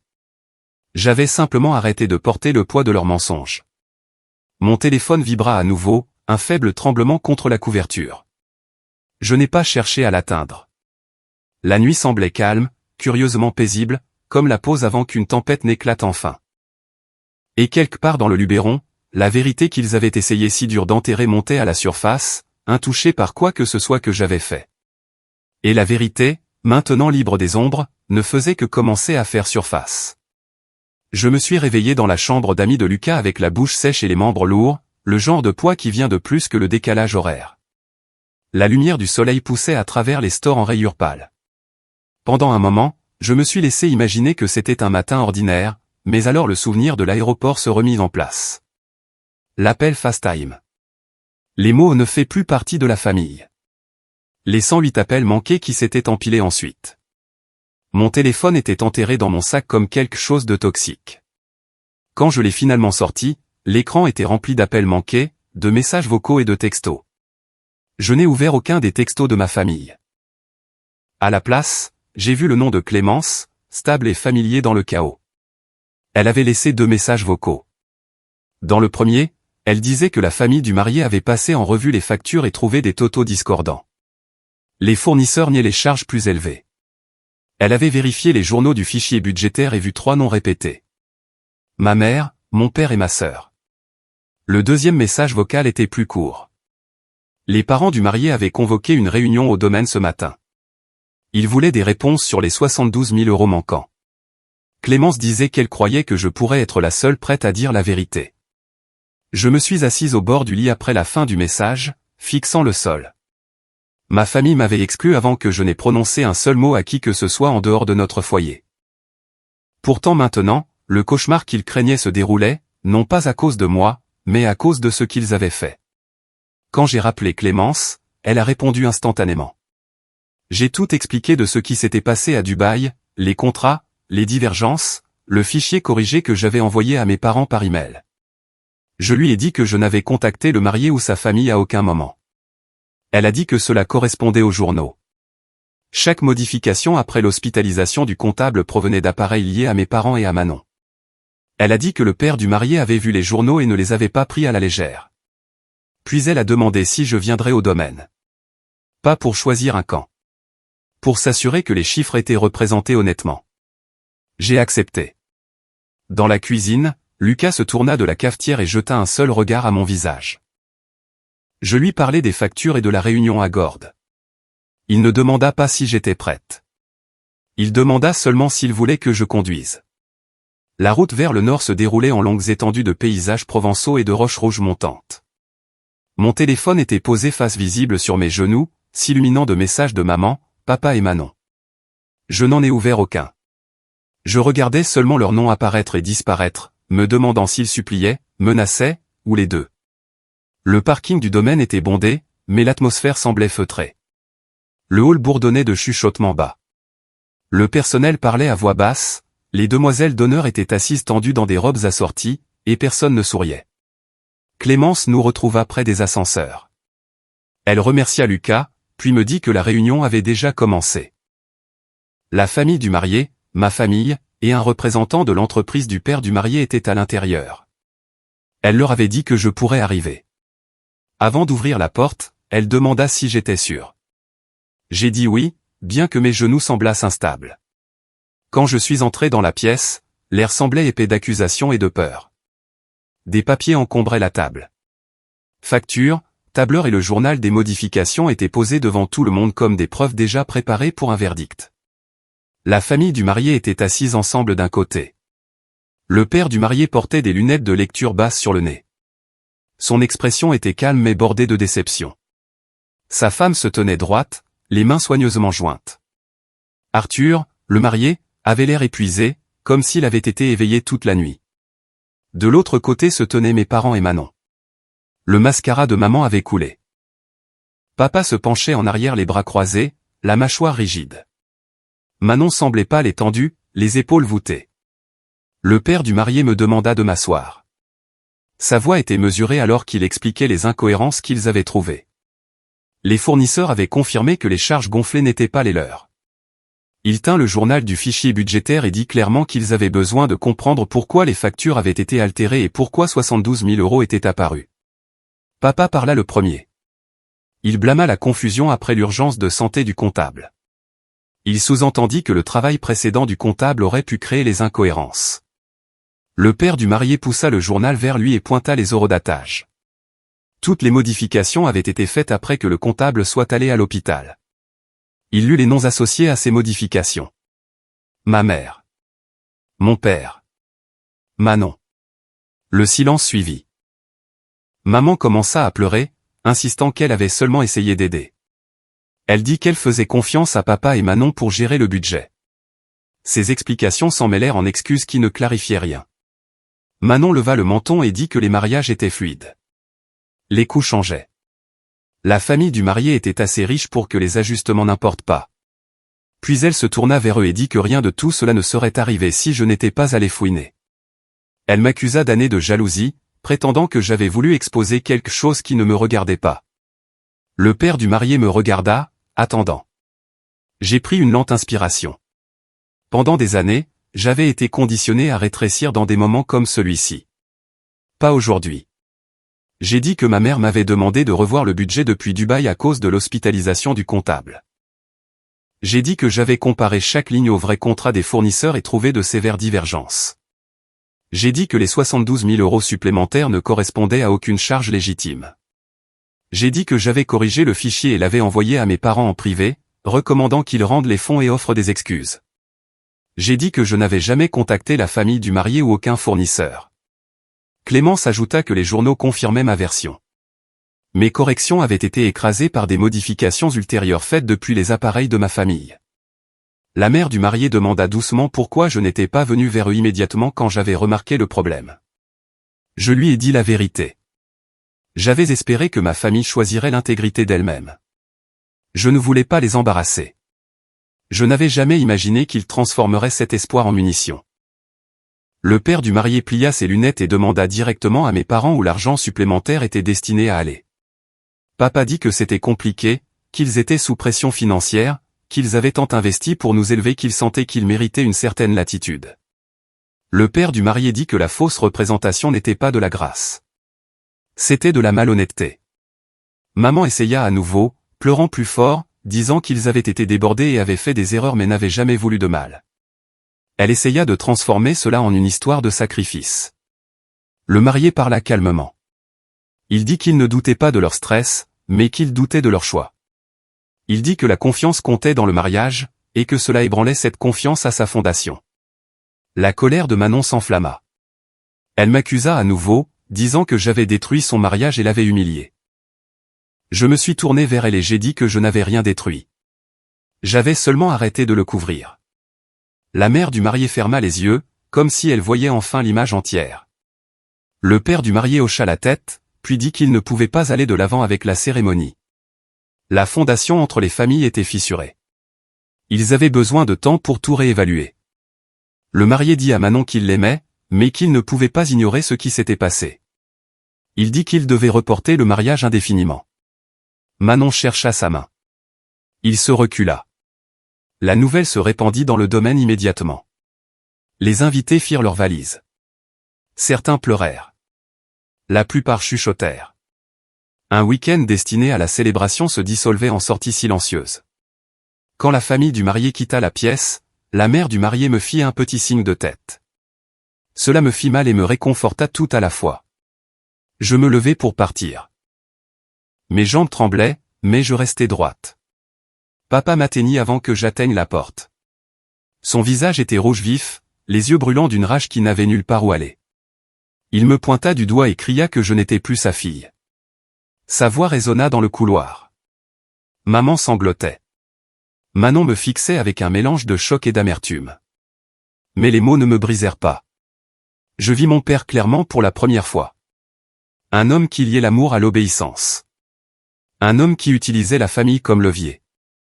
Un homme qui ne pouvait pas survivre à la vérité. Lucas apparut dans l'embrasure de la porte. Sa présence stable m'ancra. Je me tournai de mon père, de la table couverte de preuves, de l'épave d'un mariage qui s'était effondré sous ses propres mensonges. Je sortis de la pièce. Hors de leur histoire. Hors de leur contrôle. Et pour la première fois de ma vie, s'éloigner ressemblait à avancer vers quelque chose d'honnête. Je suis sorti de cette pièce avec Lucas à mes côtés, sa présence stable même si aucun de nous ne disait un mot. Le couloir du domaine semblait étrangement creux, comme si le son en avait été vidé. Derrière la porte fermée, la voix de mon père résonnait encore dans mon esprit. « Tu n'es plus ma fille. » C'était censé me briser. Au lieu de cela, c'était comme si quelque chose en moi avait finalement cessé de s'accrocher à l'idée qu'il serait jamais différent. Dehors, les roches rouges de Roussillon brûlaient sous un ciel brillant, calme et magnifique, rien à voir avec le chaos se déroulant à l'intérieur de ce domaine. Nous avons atteint la voiture de Lucas et sommes sortis du parking. J'ai regardé les bâtiments rétrécir dans le rétroviseur jusqu'à ce qu'ils disparaissent derrière les courbes de la route. Mon corps se sentait vidé. Vide. Mais il y avait aussi une étrange légèreté dans ma poitrine, le genre qui suit une vérité enfin dite à voix haute. Au cours des jours suivants, les retombées se répandirent rapidement. La famille du marié envoya une lettre formelle demandant le retour de tous les fonds discordants, ainsi que le remboursement des dommages et pertes liés à l'événement annulé. Ils le formulèrent poliment, mais il n'y avait pas à s'y tromper sur le sérieux. Les fournisseurs commencèrent à envoyer leurs propres demandes. Une fleuriste mit un avocat en copie de chaque email. La décoratrice demanda une clarification écrite. Personne ne voulait être associé à des factures frauduleuses. La réputation commerciale de mes parents, autrefois soigneusement polie et fièrement affichée, avait maintenant des fissures qui la parcouraient. Les clients commencèrent à se retirer des événements futurs. Un couple planifiant un 50e anniversaire annula sa réservation. Une autre mariée demanda à être libérée de son contrat entièrement. Le nom de maman avait autrefois porté la promesse d'élégance et de fiabilité. Maintenant, il porte le poids du soupçon. Pendant ce temps, mon téléphone se remplissait de messages de mes parents. De longs textos. Des courts. Des colériques. Des tristes. Des suppliants de reconsidérer. Des me blâmant pour tout. Des insistants que cela aurait pu être géré calmement si j'avais juste coopéré. Je les ai tous lus une fois, puis j'ai mis le fil en sourdine. Leur crise n'était pas la mienne à réparer. La seule personne avec qui je restais en contact était Clémence. Elle m'appela 2 jours après la réunion. Sa voix semblait fatiguée mais stable. Elle me dit qu'elle travaillait dans l'organisation de mariage depuis 15 ans et n'avait jamais vu une situation comme celle-ci, même pas de près. Elle dit qu'elle savait exactement qui avait essayé de faire la bonne chose. Elle dit qu'elle voulait que je l'entende de quelqu'un qui n'avait aucun enjeu dans le drame familial. Ces mots apaisèrent quelque chose en moi.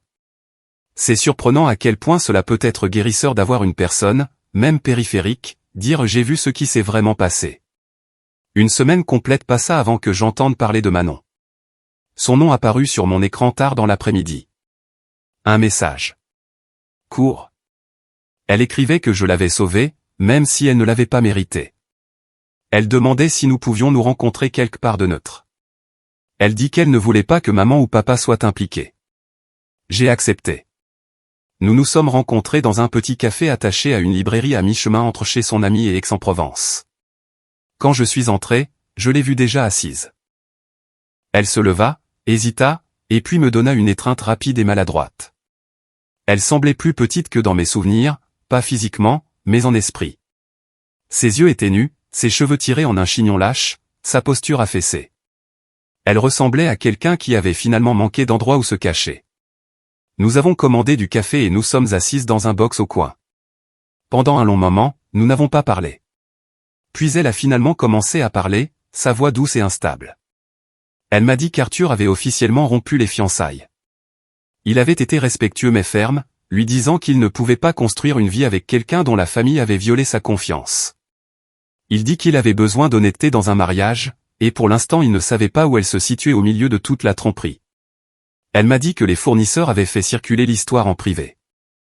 La réputation commerciale de maman s'effilochait. Papa était furieux et cherchait quelqu'un à blâmer. De manière prévisible, il m'a choisi. Il a dit à la famille élargie que si j'étais resté en dehors des chiffres, rien de tout cela ne serait arrivé. Il n'a pas mentionné qu'il avait été celui qui avait altéré ces chiffres en premier lieu. Les doigts de Manon tremblaient alors qu'elle traçait des motifs sur le bord de sa tasse. Quand elle a finalement levé les yeux vers les miens, ils étaient brillants de larmes qu'elle refusait de laisser tomber. Elle m'a dit qu'elle était désolée. Pas une excuse. Pas une explication. Juste les mots. Et puis elle a dit qu'elle savait que ces 2 mots ne seraient peut-être pas suffisants, mais qu'elle avait besoin que je les entende quand même. Elle a admis que dire que je n'étais pas de la famille avait été cruel. Elle a admis que me blâmer devant la famille du marié avait été lâche. Elle a dit qu'elle n'avait pas pensé un mot de tout ça. Elle se noyait et avait attrapé la chose la plus facile à pousser sous l'eau, ayant confiance que je referais surface d'une manière ou d'une autre. Puis elle m'a dit quelque chose que je ne m'attendais jamais à entendre. Elle a dit que ça n'avait jamais été agréable d'être la favorite. Elle a dit que les éloges constants de maman et papa venaient avec des chaînes invisibles. Elle a dit que chaque étape de sa vie avait été surveillée et mesurée. Elle était traitée comme le trophée et censée briller en tout temps. Elle a dit que je n'avais jamais vu la pression de son côté. À quel point elle avait eu peur de les décevoir. Combien de fois elle avait souhaité que quelqu'un lui donne la permission d'arrêter de courir. Elle a dit que quand la planification du mariage a commencé, la pression est devenue insupportable. Papa traitait cela comme un argumentaire commercial. Maman traitait cela comme une vitrine d'héritage. Et quand les dépenses ont grimpé en flèche et qu'ils ont commencé à altérer les chiffres, elle savait que c'était mal mais ne savait pas comment arrêter l'élan. Elle avait peur que parler ferait d'elle l'échec au lieu de la favorite. Elle a dit qu'elle m'avait regardé de loin à Dubaï, sachant que j'avais construit une vie sans avoir besoin de leur approbation. Elle a dit qu'elle enviait cette force. Elle a dit qu'elle n'avait jamais eu le courage de choisir la vérité plutôt que l'appartenance, et quand je l'ai fait, cela l'a forcée à affronter tout ce qu'elle évitait depuis des années. J'ai écouté. Vraiment écouté. Et dans sa voix j'ai entendu non pas de la manipulation, mais quelque chose de douloureusement réel. Une femme qui avait été élevée pour soutenir une image familiale si lourde qu'elle avait oublié qu'elle était humaine dessous. Quand elle eut fini, elle essuya ses yeux du revers de la main et demanda si je la détestais. Je lui ai dit non. Je lui ai dit que j'avais été profondément blessé, mais que la haine n'était pas le bon mot. Je lui ai dit que ce qu'elle m'avait dit à l'aéroport m'avait coupé à un endroit dont je ne savais pas qu'il existait encore. Mais je lui ai aussi dit que je comprenais maintenant qu'elle avait parlé par peur, pas par malice. Je lui ai dit que je lui pardonnais. Pas parce qu'elle le demandait. Pas parce que c'était facile. Mais parce que porter cette colère me garderait juste lié au même schéma douloureux. Je lui ai pardonné parce que lâcher prise ressemblait à entrer dans un air qui était enfin propre. Elle pleura doucement à cela. Pas dramatiquement. Juste un relâchement lent, comme si la pression avait finalement craqué et que quelque chose de plus doux se déversait. Puis je lui ai dit autre chose. Je lui ai dit que le pardon ne signifiait pas revenir en arrière. J'ai dit que je ne pouvais pas retourner à l'ancienne dynamique familiale où la vérité était malvenue. J'ai dit que je ne marcherais pas dans des rassemblements où tout le monde prétendrait que rien ne s'était passé. J'ai dit que si elle voulait une relation avec moi, elle devrait être construite sur un nouveau terrain, loin des vieilles attentes. Elle hocha la tête, l'acceptant. Cela pourrait avoir été le plus grand signe de croissance que j'ai jamais vu d'elle. Nous sommes sortis vers le parking ensemble. Le soleil était chaud, et la brise sentait faiblement les agrumes. Nous nous sommes tenus près de nos voitures, à quelques mètres de distance, aucune de nous ne se précipitant pour remplir le silence. Quand elle parla finalement, sa voix était plus stable. Elle dit qu'elle espérait que ce n'était pas la fin. Je lui dis que ça n'avait pas à l'être. Elle me fit un petit signe de la main. Je le lui rendis. Puis nous sommes toutes les deux montées dans nos voitures et avons conduit dans des directions différentes. Ce n'était pas dramatique ou douloureux ou bruyant. C'était calme. Propre. Deux femmes sortant d'une vieille histoire, choisissant quelque chose de différent. Pour la première fois depuis longtemps, l'espace entre nous semblait honnête. Quelques jours plus tard, il était temps pour moi de retourner à ma vraie vie. Pas la vie que mes parents avaient scénarisée pour moi, mais celle que j'avais choisie en uniforme et en Rangers et de longues journées devant des tableurs qui devaient réellement répondre à quelqu'un. Le matin de mon départ, Marseille se réveillait à peine, le ciel passant du bleu profond à un lavande pâle au-dessus de la ligne basse des maisons. Lucas me conduisit à la base avec les fenêtres juste assez ouvertes pour laisser entrer l'air frais. Aucun de nous ne dit grand-chose au début. Il y avait un calme qui venait après que tout ait finalement été traîné dans la lumière. Ce n'était pas encore confortable, mais c'était plus propre. À la porte, la ligne familière de voitures avançait lentement. Je regardais les gardes de sécurité vérifier les cartes d'identité, leur mouvement rodé et stable. Mon corps reconnut le rythme avant mon esprit. C'était mon monde. Des règles écrites au lieu de changer constamment selon qui se sentait offensé. Quand nous nous sommes garés sur le petit parking près de mon bâtiment, Lucas coupa le moteur et resta là avec ses mains sur le volant. Pendant une seconde, j'ai cru qu'il allait me faire un long discours sur la résilience et la force. Au lieu de cela, il me regarda juste, ses yeux doux et fatigués, et demanda doucement si j'allais vraiment bien. Je lui ai dit que je ne savais pas encore. C'était la réponse la plus honnête que j'avais. Il sortit de la voiture et vint de mon côté. Quand je sortis, il me tira dans ses bras sans hésitation. Ce n'était pas une étreinte douce. C'était serré, presque féroce, le genre de prise qu'on donne à quelqu'un quand il descend d'un avion venant d'une zone de combat. D'une certaine manière, c'était le cas. C'était juste un genre de champ de bataille différent, un où les blessures n'apparaissaient pas sur les scanners. Pendant un moment, debout là dans la lumière du petit matin avec ses bras autour de moi et le son distant des jets sur la piste, je me laissais appuyer contre lui complètement. La base autour de nous se réveillait. Les gens passaient, certains nous jetant un coup d'œil, la plupart regardant ailleurs poliment. La vie continuait.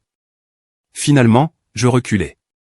Il écarta une mèche de cheveux de mon visage et me dit qu'il serait là, quoi qu'il arrive ensuite. Il ne me dit pas comment je devrais me sentir. Il ne me dit pas que c'était pour le mieux. Il promit juste d'être là. C'était plus précieux que n'importe quel conseil. J'ai ramassé mon sac et marché vers le bâtiment, sentant la traction familière de la sangle sur mon épaule. Les portes automatiques s'ouvrirent. L'air froid et l'odeur faible de café et de toner d'imprimante s'enroulèrent autour de moi comme une sorte de bienvenue étrange. Le travail m'absorba de la manière dont les chiffres l'avaient toujours fait. Il y avait des budgets à réconcilier, des plannings d'entraînement à revoir, des rapports de fin de trimestre à mettre à jour. L'armée de l'air ne se souciait pas que mon père m'ait renié dans une salle de conférence dans le Luberon. Les tableurs devaient toujours s'équilibrer. Le carburant devait toujours être payé. Les gens attendaient toujours leur salaire à temps. Dans les moments calmes entre les tâches, je vérifiais mon email personnel. J'avais mis le groupe familial en sourdine sur mon téléphone, mais l'email était plus difficile à ignorer. Il restait là, une liste de lignes d'objets qui semblait presque inoffensive jusqu'à ce que je lise les noms attachés. Un message de maman attira mon attention. L'objet était simple, juste mon prénom. À l'intérieur, les mots s'étalaient sur plusieurs paragraphes. Elle écrivit qu'elle n'avait pas beaucoup dormi depuis le week-end du mariage. Elle écrivit qu'elle regrettait d'avoir laissé les choses aller si loin. Elle écrivit qu'elle n'aurait jamais dû rester là pendant que Manon me disait que je n'étais pas de la famille. Elle admit que quand j'avais envoyé ce premier fichier corrigé, une partie d'elle avait su que j'avais raison, mais la peur l'avait poussée à suivre papa à la place. Elle dit qu'elle était désolée. Elle dit qu'elle espérait qu'un jour je trouverais dans mon cœur de quoi lui pardonner. J'ai lu l'email 2 fois, sentant ma poitrine se serrer et se desserrer tour à tour. Il y avait de la sincérité dans ces mots, mais aussi le même fil d'apitoiement sur soi que j'avais grandi en entendant. Elle ne demandait pas comment j'allais. Elle ne demandait pas ce que leur choix m'avait fait. Elle parlait surtout de sa propre douleur. Je n'ai pas répondu. Pas par cruauté, mais parce que j'avais finalement appris que chaque réponse que je donnais à ma mère devenait un outil qu'elle pouvait tordre sans même le réaliser. J'avais besoin de plus de distance avant d'entrer à nouveau dans cette conversation particulière. Si cela arrivait un jour. J'entendis parler de papa par d'autres canaux. Les familles adorent commérer sur leurs propres dommages. Une tante appela une de mes cousines, qui me envoya un message plus tard juste pour s'assurer que je connaissais le dernier gros titre. La famille du marié avait consulté un avocat. Il y avait eu des discussions de procès, de dommages, de préjudice de réputation. Papa, confronté à la possibilité d'un combat juridique prolongé qu'il ne pouvait pas se permettre, avait choisi la voie qu'il avait toujours juré de ne jamais prendre. Il vira les 72 000 € complets en retour. Pas d'explication créative. Pas de demi-mesure. Juste un virement qui reconnaissait silencieusement ce qu'il ne dirait jamais à voix haute. L'argent n'avait jamais été le sien. La famille du marié accepta de traiter cela comme un règlement et s'éloigna. Ils voulaient récupérer leur vie, pas une guerre prolongée. Leur fils avait son cœur à guérir. Leur belle-fille presque avait son propre travail à faire. Les Delcourt et la famille du marié prirent des chemins séparés, liés maintenant seulement par une histoire dont aucun d'eux ne se vanterait lors de dîners mondains. Nos proches éloignés, ceux qui avaient l'habitude de flatter papa au barbecue et de louer le goût de maman pour les centres de table, commencèrent à changer de position. Certains m'appelèrent discrètement pour dire qu'ils avaient toujours su que quelque chose clochait. Cela me fit sourire sans humour. Les gens adorent annoncer qu'ils ont vu la tempête arriver après que le toit se soit déjà envolé. Quelques-uns me dirent qu'ils pensaient que j'étais allé trop loin. Que la famille devrait garder les problèmes à l'intérieur de la maison. Je les écoutais jusqu'à ce qu'ils finissent et puis leur rappeler que j'avais essayé. J'avais envoyé un fichier privé et un avertissement privé. J'avais donné à mes parents chaque chance de réparer cela tranquillement. Ils avaient choisi l'orgueil à la place. Manon et moi avons échangé quelques messages de plus après notre café. Des cours. Elle m'a dit qu'elle cherchait un appartement seul, sans l'argent de maman ou papa. Elle m'a dit qu'elle avait commencé à voir un psy, ce qui pourrait avoir été la phrase la plus courageuse qu'elle ait jamais envoyée. Elle a posé des questions sur mon travail, sur Lucas, sur si la base sentait toujours le kérosène et le vieux café. Je lui ai dit oui, c'était le cas. Nous ne sommes pas devenus meilleurs amis du jour au lendemain. Des années de schéma ne se dissolvent pas avec une conversation honnête. Mais il y avait un calme dans nos échanges qui n'avait jamais été là avant. Pas de compétition. Pas de mesure. Juste deux femmes essayant lentement de comprendre comment se lier en tant qu'individu plutôt qu'en tant que rôles assignés par nos parents. Un soir, vers la fin de ma permission, je suis sorti vers le petit belvédère non loin des logements de la base. Le ciel ce soir-là était strié d'orange profond et de rose doux, s'estompant en violet au-dessus de la ligne distante des montagnes. L'air était chaud mais pas punitif, une chaleur douce qui s'enroulait autour de mes épaules comme un châle. Je me tenais là les mains dans les poches et laissais mon esprit vagabonder sur les dernières semaines. L'email de maman. Le silence de papa. Le retour des 72 000 €. Le mariage annulé. Le café calme avec Manon. Les bras de Lucas autour de moi sur le parking. Pendant si longtemps, j'avais cru que m'éloigner de ma famille signifierait les perdre entièrement. Que je serais quelqu'un sans lieu, flottant en dehors de chaque cercle. C'était la menace qu'ils avaient toujours utilisée quand je les remettais en question. Rentre dans le rang ou sois seul. Mais alors que je regardais le ciel s'assombrir, une autre vérité s'installa. Je n'avais pas perdu une famille. J'étais sorti d'une maison qui ne m'avait jamais vraiment reconnu comme en faisant partie. La famille, réalisais-je, n'était pas définie par le sang ou les noms de famille ou les tables de fête partagées. Elle était définie par qui disait la vérité même quand ça faisait mal. Qui se tenait à côté de vous quand la chose facile aurait été de reculer. Qui ne vous demandait pas de rétrécir pour faire paraître leurs ombres plus grandes. Sur la base, mes collègues prenaient de mes nouvelles sans fouiner. Lucas appelait juste pour demander quelle chose ridicule Maya avait faite ce jour-là. Manon envoyait une photo du petit appartement qu'elle venait de signer, fière de son propre nom sur un bail. C'étaient les fils d'un nouveau genre de famille. Choisi. Mérité. Réel. La vieille histoire, celle où ma valeur dépendait de mon utilité pour l'image des Delcourt, avait brûlé à la lumière crue de ce qu'ils essayaient de cacher. Ce qui restait était simple et solide. J'étais toujours moi. J'étais toujours debout. Je construisais quelque chose d'honnête depuis la base. Le soleil glissa plus bas, peignant la dernière ligne de nuages d'un or brûlant. J'ai senti cette douleur familière dans ma gorge qui vient avant les larmes, mais cette fois elles ne tombèrent pas. J'ai juste respiré, lentement et profondément, laissant l'air du soir remplir mes poumons. Dans ma tête, j'ai entendu les mots se former, clairs et stables. Je n'ai pas perdu ma famille. J'ai échappé à un endroit qui ne m'a jamais vraiment traité comme de la famille en premier lieu.